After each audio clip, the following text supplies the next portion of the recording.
Chemicals were pushed into homes by Florence's floodwaters. And the EPA just confirmed something neighbors have already suspected. The flooding disturbed some dangerous PCBs in the soil at this Superfund site in Cheraw. Our South Carolina Bureau reporter Greg Suskin has the warning tonight straight from the EPA.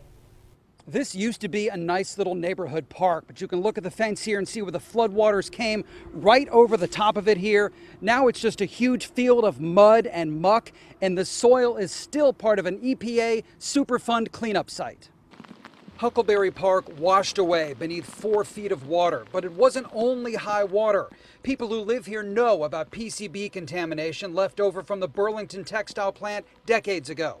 We were here last spring when the EPA began the cleanup outside 14 homes behind the former plant. Florence made a mess of the area, forcing the EPA to take new soil samples. The results came in just last night, showing PCBs inside 5 homes here.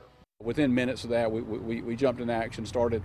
We had our individuals on site, well within the hour. Because of the damage, these homeowners are gone anyway, staying with family or friends.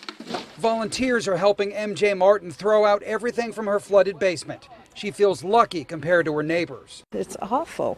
I mean, I feel terrible for them. The contaminated mud did not reach her home, but she's watched the EPA's cleanup job. They'd probably been here about 5 weeks, and when they told us about coming in and doing this, they said it'd be about 7 weeks. So, we're so hoping that it would all be finished. Now, the green grass of Huckleberry Park is buried in this, still tainted with toxic chemicals. The last time we saw this large green storage container, it was all the way down there at the end of the street, shoved beneath that bridge. That's how powerful these floodwaters were.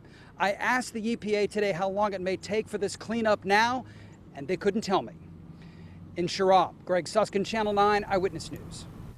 Well, thankfully, some of the homeowners now dealing with damage left from Florence and Chesterfield County could now be eligible for some federal aid. Yesterday, FEMA added the county to its disaster declaration list. That allows families to apply for temporary help with rent, essential home repairs, and low-interest loans to cover uninsured property.